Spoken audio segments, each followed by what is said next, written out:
Welcome. I'm your host, Jesse Sawyer, nationally recognized inclusive fitness trainer, silver sneaker flex instructor. Find out more about me, visit my website, www.jessesawyer.com.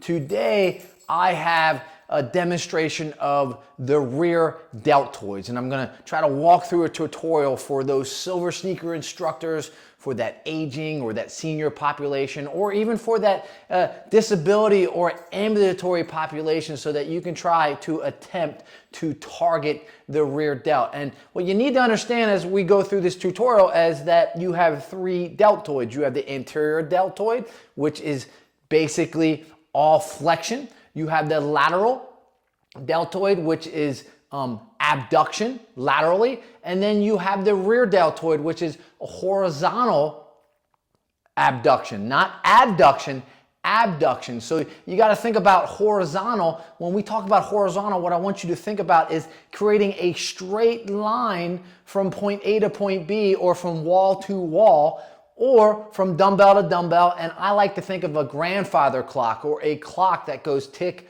tock back and forth and just follows that straight line. Or if I recall, when I was younger, my mom would hang clothing on the wash line, which probably doesn't happen too often anymore because we got these state-of-the-art dryers, but that's horizontal. So that's how you particularly hit that rear delt. Any other motion that you do, lateral type, anterior type, is not going to target that rear delt specifically.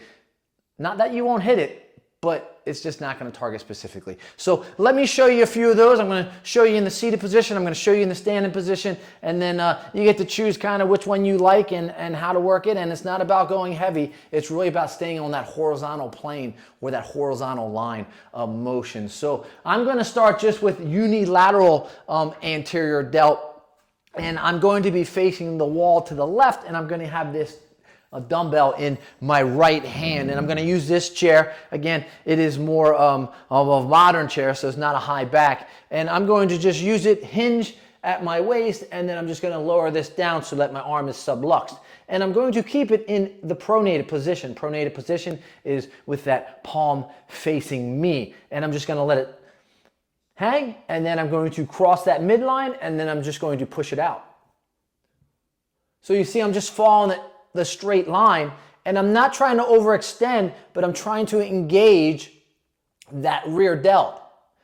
But I'm not overextending. So a lot of times I see individuals in class where they're trying to really overextend, or they'll drive the elbow back like this. Are you hitting the rear delt? Yes, you're hitting the rear delt, but it's a simple motion. You just have to tick tock, right? Tick, tock, tick, tock, tick and squeeze, and tock and bring it back. Tick, tock, tick, tock, tick, tock. And you see, I'm just going on that horizontal plane. I'm staying in a straight line, elbow slightly bent, but I'm not driving back like this to engage my rear delt. Again, does it hit the rear delt? Yes, but it's also engaging the scapula, retracting the scapula. It's also hitting that lateral delt, and it's hitting some of those back muscles as well. So for specific isolation, and I'll go to my left side now, it is going to be strictly horizontal with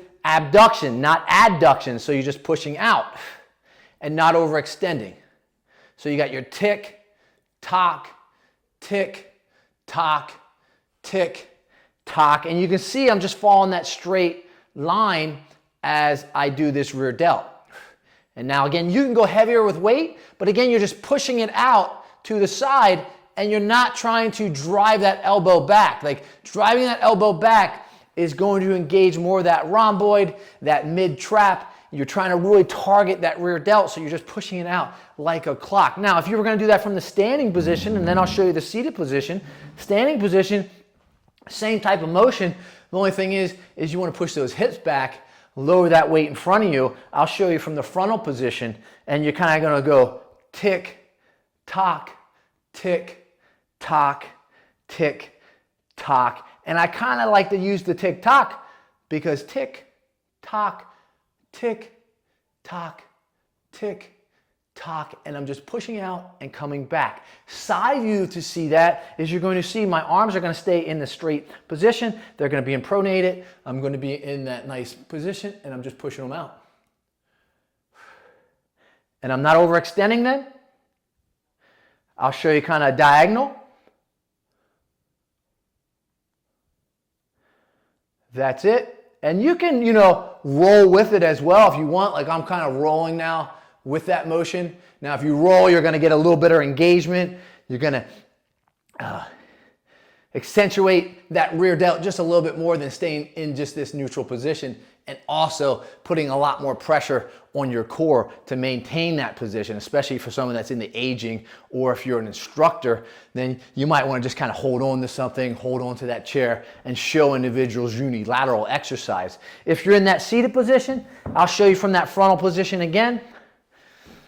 Clearly, you don't want to get these weights in front of you like this. It's much harder because you're putting more flexion or anterior flexion or forward flexion on your lower lumbar, and you don't want to go past that 45-degree angle for those individuals that do have bone density discomfort. So I'm kind of just going to sublux. I'm going to drop them between my hands, and I'm going to go back and tick-tock again, right? Stay in that hip hinge, which I got a video out there on that, so subscribe to this channel. You can see kind of for an aging population or for an instructor out there trying to teach that hip hinge from the seated position, you don't want to go past that 45-degree angle for someone that's already compromised. And I'm just tick-tocking it, tick and tock.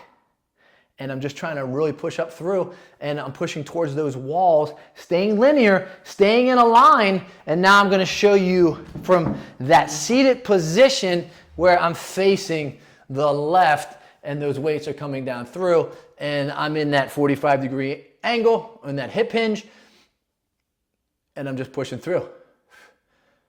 Tick, tock, tick, tock, tick, tock, tick, tock. And again, you're not seeing me drive those elbows back like this. I'm not doing that. I'm not flexing those elbows. Can you do that? Yes, you can. Can you go heavy on weight? Yes, you can. Do you have to do either one of those? No. If you do either one of those, go heavy or get a little more of a flexion motion or a pullback motion. Are you going to hit that rear delt? Yes, you will. You're just not going to hit it as much, and you're not going to engage it specifically with an isolation type move. There's your rear delt exercise tutorial. Hopefully you enjoyed it. Subscribe, you get more videos just like this. Peace, my friends.